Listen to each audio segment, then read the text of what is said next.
Good evening, I'm Cynthia Ng and this is AWANI Tonight. 3 killed in Baling flash floods, PM orders immediate disaster relief for victims.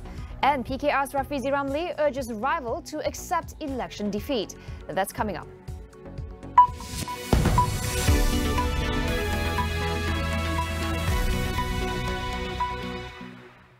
Prime Minister Datuk Seri Ismail Sabri Yaakob announced initial assistance of up to 500,000 ringgit to victims of the flash floods in Baling, Kedah. At least 3 people have been killed when floods hit several villages yesterday, and more than 300 people have been evacuated to relief centres. All relevant government agencies, including the National Disaster Management Agency, NADMA, were ordered to assess the damage and assist victims. A total of 1,490 residents were affected, with 25 houses completely destroyed. Earlier, Kedah Menteri Besar Datuk Seri Sanusi Mat Noor called on the government to declare the incident a level 1 or 2 emergency to speed up aid by state and federal agencies. Sanusi said the state government would rent several houses for the victims while they build new houses on safe sites.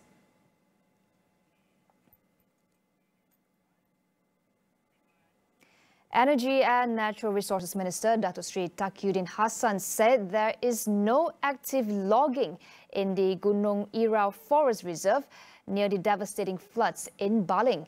This was following speculation that logging to make way for a plantation upstream from the area had caused the floods. While there is no active logging activity in the area concerned, Taqiyuddin confirmed that forest development had been carried out in Compartment 8 in the Forest Reserve since 2019 and was approved by the Kedah State Government. The forest development, he said, was carried out for reforestation purposes, and so far more than 5,000 trees had been planted in the 52-hectare area.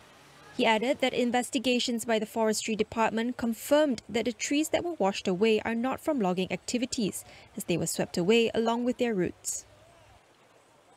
The Health Ministry has no plans to scrap the use of the MYSEJAHTERA application.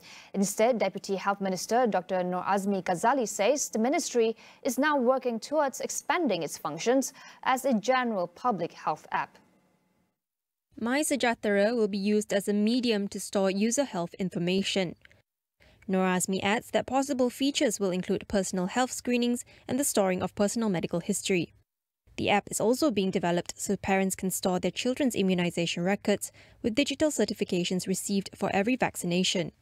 MYSEJAHTERA was first used to monitor the COVID-19 outbreak in the country, but issues over the management of the app had raised concerns over breaches and misuse of personal user data.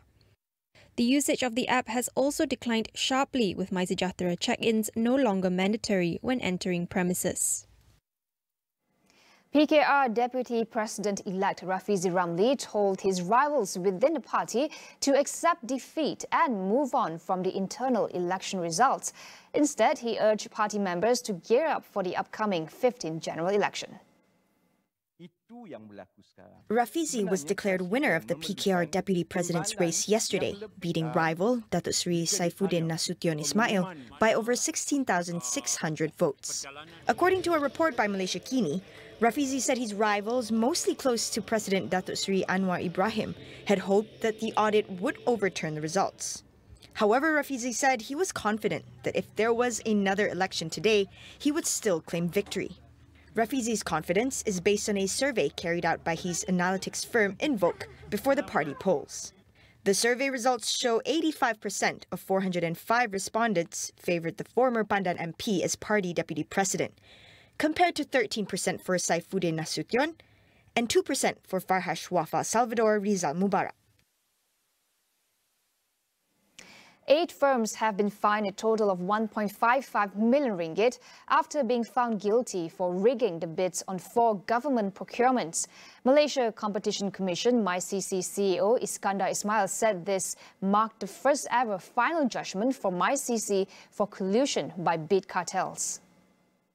The 4 IT-related projects were worth 1.92 million ringgit under the National Academy of Arts, Culture and Heritage of Malaysia, Aswara.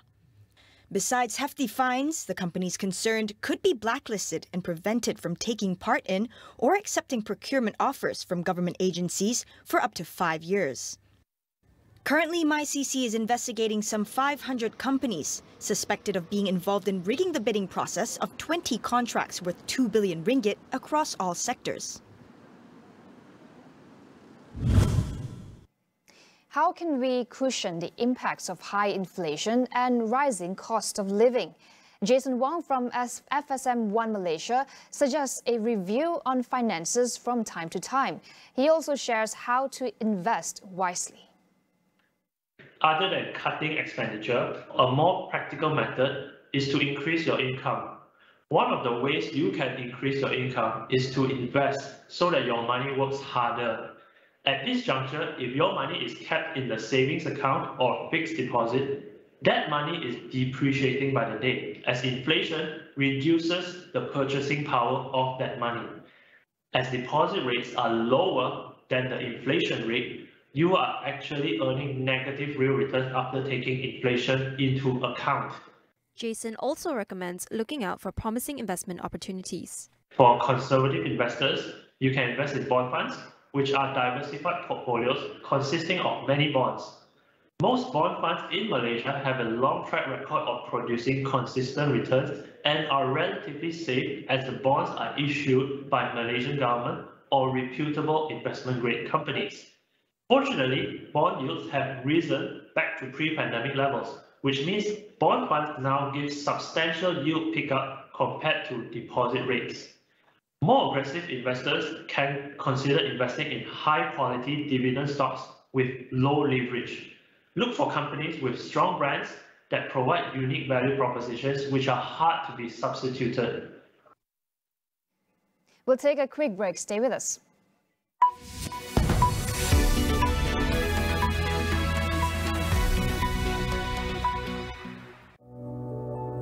COVID-19 memperlihatkan kepada kita betapa pantasnya adaptasi teknologi di kalangan PKS kita. Niaga AWANI dan Unified Business akan menyelami perjalanan kebangkitan semula PKS kita melalui segmen Jiwa SME setiap Selasa dan Khamis untuk inspirasi anda. Transformasikan perniagaan dengan Unified Business, rakan digital pilihan anda. Hubungi kami sekarang dan jimat sehingga 50%. Jom Unified Business.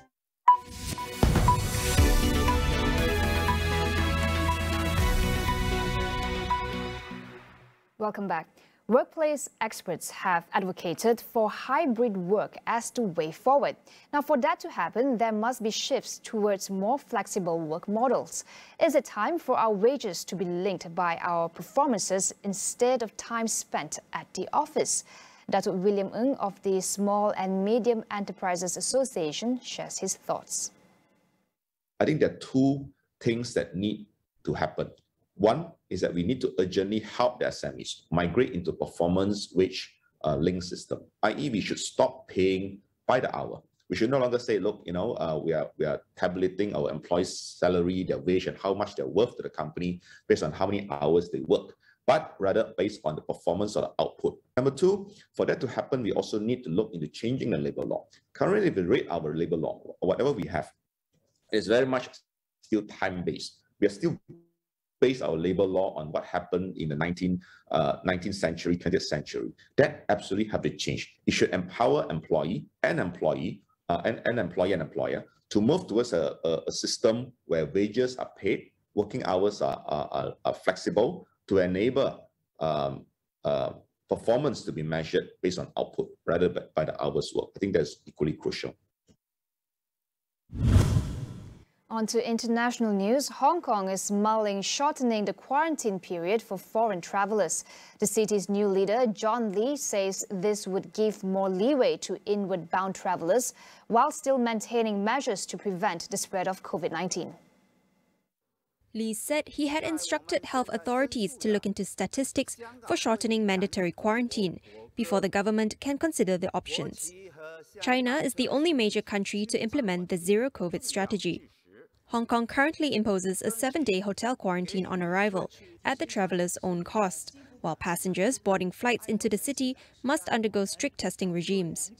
Airlines face suspensions if too many passengers test positive after landing, leading to flights being cancelled.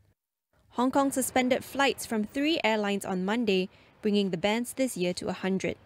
The financial hub logged daily case tolls of about 2,000 in the past week. Illinois police have detained a person of interest related to yesterday's mass shooting in Chicago.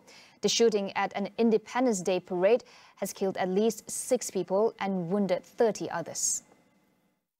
21-year-old Robert E. Cremo III was named as a person of interest in the shooting.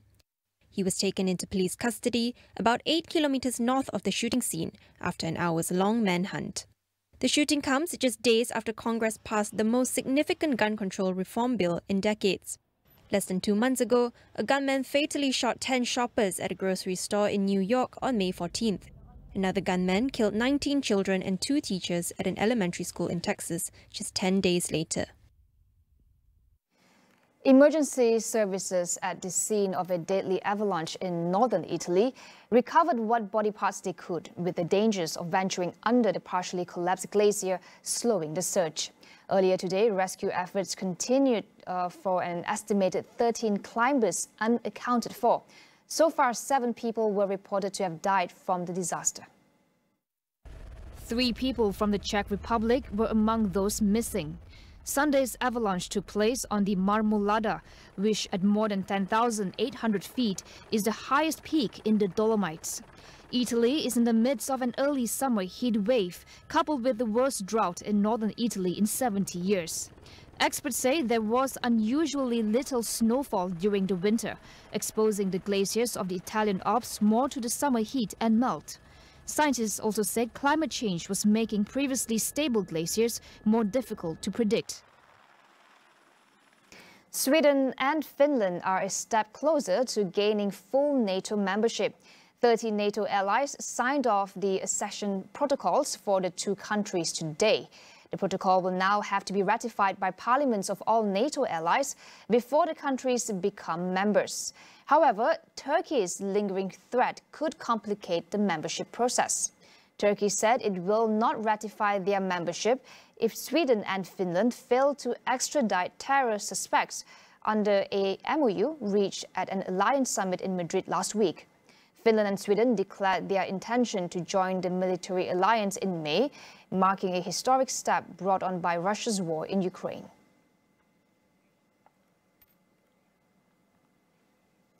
Russian Foreign Minister Sergei Lavrov will visit Vietnam's capital Hanoi tomorrow for a 2-day trip. He will then head to Bali, Indonesia, for the Group of 20 Biggest Economies G20 meeting later this week.